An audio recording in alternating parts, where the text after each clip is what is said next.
আসসালামু আলাইকুম। আমন্ত্রণ বাংলা সংবাদে আপনাদের সাথে আছি মামুন আব্দুল্লাহ। শুরুতেই ক্রাউন সিমেন্ট সংবাদ শিরোনাম। শুরুতেই জানাবো আজকের হট নিউজগুলো। পারমাণবিক বোমা তৈরির নির্দেশ দিতে পারে মোস্তফা খামেনি। ইরানের নতুন সর্বোচ্চ ধর্মীয় নেতা মোস্তফা খামেনি ভবিষ্যতে দেশটির পারমাণবিক অস্ত্র কর্মসূচির অনুমোদন দিতে পারে বলে ধারণা করেছে যুক্তরাষ্ট্রের একাধিক গোয়েন্দা সংস্থা। দীর্ঘদিনের গোয়েন্দা বিশ্লেষণের ভিডিওতে এমন মূল্যায়নের কথা জানিয়েছে মার্কিন সংবাদ মাধ্যম নিউ ইয়র্ক টাইমস। তবে এখন পর্যন্ত ইরানের পক্ষ থেকে আনুষ্ঠানিকভাবে কোনো প্রতিক্রিয়া পাওয়া যায়নি। নিউ ইয়র্ক টাইমসের প্রতিবেদনে বলা হয়েছে, চলতি বছরের ফেব্রুয়ারির শেষের দিকে যুক্তরাষ্ট্র ও ইসরায়েলের হামলায় নিহত হন ইরানের সর্বোচ্চ ধর্মীয় নেতা আয়াতুল্লাহ খামেনি। আয়াতুল্লাহ খামেনি নিহত হওয়ার পর নেতৃত্বে আসেন তার ছেলে মুস্তফা খামেনি। তবে এইবার তিনি প্রকাশ্যে ইরানের পক্ষে পরমাণু অস্ত্র তৈরির ঘোষণা দিতে পারে বলে ধারণা করছে মার্কিন সংবাদ মাধ্যমগুলো। এরপরে জানাবো গুরুত্বপূর্ণ সংবাদ। যুক্তরাষ্ট্রের 11 যুদ্ধবিমান ও হেলিকপ্টার ধ্বংসের দাবি ইরানের। সম্প্রতি যুক্তরাষ্ট্রের সঙ্গে 15 দিনের সংঘাতে মার্কিন বাহিনীর 11টি যুদ্ধবিমান ও হেলিকপ্টার ধ্বংসের দাবি করেছে ইরান। দেশটির ইসলামিক রেভলিউশনারি গার্ড বাহিনী জানিয়েছে, তাদের হামলায় মার্কিন বাহিনীর বিভিন্ন সামরিক স্থাপনা ও সরঞ্জাম ধ্বংস হয়েছে এবং শতাধিক মার্কিন সেনা হতাহত হয়েছে। তবে এই দাবির পক্ষে ওয়াশিংটনের তাৎক্ষণিক কোনো প্রতিক্রিয়া পাওয়া যায়নি। এদিকে ইরান জোরালোভাবে দাবি করছে তাদের হামলায় যুক্তরাষ্ট্র 11টি যুদ্ধবিমান ও হেলিকপ্টার হারিয়েছে। এরপরে জানাবো ইরানকে অস্ত্র দিলে চীন রাশিয়াকে কঠিন পরিণতি ভোগ করতে হবে ট্রাম্প। ইরানকে অস্ত্র সরবরাহ করা হলে চীন রাশিয়াকে কঠিন পরিণতি ভোগ করতে হবে বলে হুঁশিয়ারি দিয়েছে যুক্তরাষ্ট্রের প্রেসিডেন্ট ডোনাল্ড ট্রাম্প। শুক্রবার নিজের সামাজিক যোগাযোগ মাধ্যম ট্রুথ সোশ্যালে দেওয়া এক পোস্টে তিনি মন্তব্য করেন। ট্রাম্প জানান, সম্প্রতি বেইজিংয়ে অনুষ্ঠিত বৈঠকে চীনের প্রেসিডেন্ট শি জিনপিং তাকে আশ্বস্ত করে বলেছেন, কোনো পরিস্থিতিতে চীন ইরানের কাছে কোনো অস্ত্র সরবরাহ বা বিক্রি করবে না। তিনি বলেন, এই প্রতিশ্রুতি শুধু চীনা সরকারের ক্ষেত্রেই নয়, দেশটির কোম্পানিগুলোর জন্য প্রযোজ্য। এরপরেও যদি চীন রাশিয়া ইরানকে অস্ত্র সরবরাহ করে তবে তাদেরকে কঠিন পরিণতি ভোগ করতে হবে। এরপরে জানাবো হরমুজে জাহাজে হামলা হলে ইরানের সেতু ও বিদ্যুৎ কেন্দ্রে বোমা নিক্ষেপের হুমকি ট্রাম্পের। মার্কিন প্রেসিডেন্ট ডোনাল্ড ট্রাম্প সতর্ক করে বলেছেন, হরমুজ প্রণালীতে জাহাজকে লক্ষ্য করে ইরান কোনো হামলা চালালে জবাবে যুক্তরাষ্ট্র দেশটির অবকাঠামোতে আঘাত হানবে। সামাজিক যোগাযোগ মাধ্যম ট্রুথ সোশ্যালে তিনি লিখেছেন, এখন থেকে ইসলামিক প্রজাতন্ত্র ইরান হরমুজ প্রণালীতে কোনো জাহাজের দিকে ক্ষেপণাস্ত্র, রকেট, ড্রোন বা অন্য কোনো উপায়ে কিংবা অস্ত্র দিয়ে হামলা চালালে যুক্তরাষ্ট্র দেশটির সেতু ও বিদ্যুৎ কেন্দ্রে বোমা হামলা চালিয়ে তা ধ্বংস করবে। এরপরে জানাবো গাজায় ইসরায়েলের নতুন হামলা, ঘুরিয়ে দেওয়া হলো মসজিদ। গাজা উপত্যকা জুড়ে নতুন করে আবারও হামলা শুরু করেছে দখলদার ইসরায়েল। এসব হামলায় অন্তত একজন আহত, আরও 22 জন নিহত হয়েছেন। বুধবার আল জাজিরার এক খবরে এই সংবাদ জানানো হয়। গাজা সিটির একটি এলাকা থেকে বাসিন্দাদের জোরপূর্বক সরিয়ে দেওয়ার পর সেখানে হামলা চালিয়ে একটি মসজিদ পুরোপুরি ঘুরিয়ে দেওয়া হয়েছে।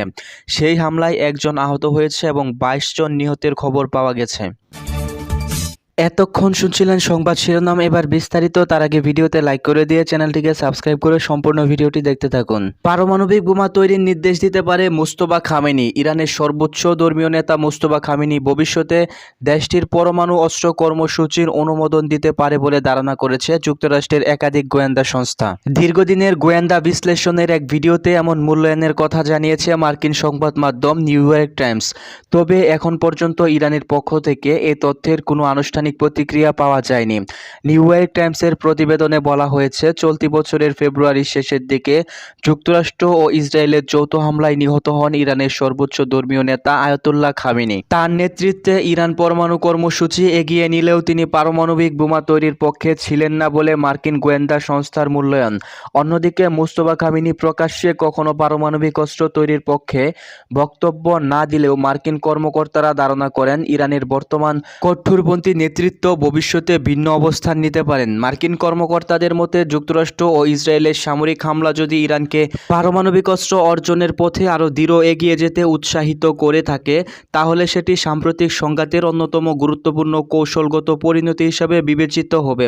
তাদের মতে ইরানের ক্ষমতার এই পরিবর্তন মধ্যপ্রাচ্যের দীর্ঘমেয়াদী শান্তি চুক্তি হুমকির মুখে পড়তে পারে। এরপরে জানাবো যুক্তরাষ্ট্রের 11 যুদ্ধবিমান ও হেলিকপ্টার ধ্বংসের দাবি ইরানের। সাম্প্রতিক যুক্তরাষ্ট্রের সঙ্গে 15 দিনের সংঘাতে মার্কিন বাহিনীর 11টি যুদ্ধবিমান ও হেলিকপ্টার ধ্বংসের দাবি করেছে ইরান। দেশটির ইসলামিক রেভলিউশনারি গার্ড বাহিনী জানিয়েছে তাদের হামলায় মার্কিন বাহিনীর বিভিন্ন সামরিক স্থাপনা সরঞ্জাম ধ্বংস হয়েছে এবং শতাধিক মার্কিন সেনা হতাহত হয়েছেন। তবে ইরানের এই দাবির পক্ষে ওয়াশিংটনের পক্ষ থেকে তাৎক্ষণিক কোনো প্রতিক্রিয়া পাওয়া যায়নি। আধা সামরিক সরকারি বার্তা সংস্থা তানসিম নিউজকে দেওয়া এক সাক্ষাৎকারে ইরানের মুখপাত্র জানায় 8 জুলাই থেকে 22 জুলাইয়ের মধ্যে এসব হামলা চালানো হয়। ইরানের দাবি অনুযায়ী ধ্বংস হওয়া সামরিক সরঞ্জামের মধ্যে রয়েছে 17টি নজরদারি ও আক্রমণকারী ড্রোন, এছাড়াও সুরক্ষা হ্যাঙ্গারে থাকা F-15 যুদ্ধবিমান, একটি P-8 সামুদ্রিক টহল বিমান, একটি C-17 পরিবহন বিমান, আকাশে জ্বালানি সরবরাহকারী 8টি বিমান মাটিতে থাকা অবস্থায় ধ্বংস করা হয়েছে। তবে এগুলো কোন কোন ঘাঁটিতে ছিল তা উল্লেখ করেননি। আইআরজিসির মুখপাত্রের দাবি, ইরানের পাল্টা হামলায় 200 জনেরও বেশি মার্কিন সেনা নিহত হয়েছেন। ওয়াশিংটন হতাহতের যে সংখ্যা প্রকাশ করেছে তা সম্পূর্ণ মিথ্যা বলে দাবি করেন তিনি। হামলার স্থানগুলোতে সাংবাদিকদের প্রবেশের অনুমতি দেওয়ার জন্য তিনি ওয়াশিংটনের প্রতি আহ্বান জানান, যাতে হতাহতের প্রকৃত চিত্র স্বাধীনভাবে যাচাই করা যায়। এরপরে জানাবো ইরানকে অস্ত্র দিলে চীন রাশিয়াকে কঠিন পরিণতি ভোগ করতে হবে ট্রাম্প। ইরানকে অস্ত্র সরবরাহ করা হলে চীন ও রাশিয়াকে কঠিন পরিণতি ভোগ করতে হবে বলে হুঁশিয়ারি দিয়েছে যুক্তরাষ্ট্রের প্রেসিডেন্ট ডোনাল্ড ট্রাম্প। তিনি নিজের সামাজিক যোগাযোগ মাধ্যম ট্রুথ সোশ্যালে দেওয়া এক পোস্টে এমন মন্তব্য করেন। ট্রাম্প জানান, সাম্প্রতিক বেইজিংয়ে অনুষ্ঠিত চীনের প্রেসিডেন্ট শি জিনপিং তাকে আশ্বস্ত করেছেন যে কোনো পরিস্থিতিতেই চীন ইরানের কাছে অস্ত্র সরবরাহ বা বিক্রি করবে না।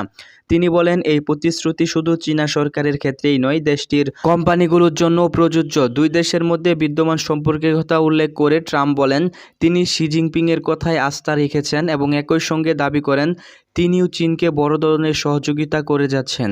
এরপর ট্রাম্প রাশিয়ার প্রসঙ্গ টেনে বলেছেন, চলমান যুদ্ধে রুশ প্রেসিডেন্ট তাকে একই ধরনের আশ্বাস দিয়েছেন। ট্রাম্পের ভাষ্যমতে পুতিন জানেন যে তিনি সরাসরি ইউক্রেনের কাছে অস্ত্র বিক্রি করেন না।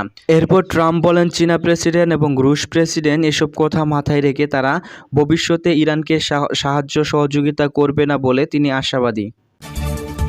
এরপরে জানাবো হরমুজে হামলা হলে ইরানের সেতু ও বিদ্যুৎ কেন্দ্রে বোমা নিক্ষেপের হুমকি ট্রাম্পের। মার্কিন প্রেসিডেন্ট ডোনাল্ড ট্রাম্প সতর্ক করে বলেছেন, হরমুজ প্রণালীতে জাহাজকে লক্ষ্য করে ইরান কোনো হামলা চালালে তার জবাবে যুক্তরাষ্ট্র দেশটির অবকাঠামোতে আঘাত হানবে। সামাজিক যোগাযোগ মাধ্যম ট্রুথ সোশ্যালে তিনি লিখেছেন, এখন থেকে ইসলামিক প্রজাতন্ত্র ইরান হরমুজ প্রণালীতে কোনো জাহাজের দিকে ক্ষেপণাস্ত্র, রকেট, ড্রোন বা অন্য কোনো উপায়ে কিংবা অস্ত্র দিয়ে হামলা চালালে এর জবাবে যুক্তরাষ্ট্র দেশটির বিভিন্ন সেতু বা বিদ্যুৎ কেন্দ্রে বোমা হামলা চালিয়ে তা ধ্বংস করবে। সম্ভাব্য এসব হামলার লক্ষ্যবস্তু ও অবস্থান সম্পর্কে তিনি লিখেছেন, এগুলোর মধ্যে রাজধানী তেহরানের কাছাকাছি বা তেহরানের ভিতরে অবস্থিত স্থাপনাগুলো অন্তর্ভুক্ত থাকবে। সর্বশেষ জানাবো, গাজায় ইসরায়েলের নতুন করে হামলা, ঘুরিয়ে দেওয়া হলো মসজিদ। গাজা উপত্যকা জুড়ে আবারও হামলা শুরু করেছে দখলদার ইসরায়েল। এসব হামলায় অন্তত 1 জন নিহত এবং 22 জন আহত হয়েছেন। বুধবার সংবাদ মাধ্যম আল জাজিরা এসব খবর জানিয়েছে। গাজা সিটির একটি এলাকা থেকে বাসিন্দাদের জোরপূর্বক সরিয়ে দেওয়ার পর সেখানে হামলা চালিয়ে একটি মসজিদকে পুরোপুরি গুঁড়িয়ে দেওয়া হয়েছে। এছাড়াও এসব হামলায় বস্ত্রচ্যুত ফিলিস্তিনিদের আশ্রয় নেওয়া কয়েক ডজন তাঁবু ক্ষতিগ্রস্ত হয়েছে। অন্যদিকে গাজার শরণার্থী শিবিরে পৃথক পৃথক হামলায় 1 জনের প্রাণহানি ঘটেছে। দর্শক, এ ছিল আমাদের হাতে থাকা সর্বশেষ সংবাদ। ভিডিওটি ভালো লাগলে লাইক করে দিয়ে পরবর্তী সংবাদগুলো সবার আগে পেতে চ্যানেলটিকে সাবস্ক্রাইব করে বেল আইকনে ক্লিক করে রাখবেন।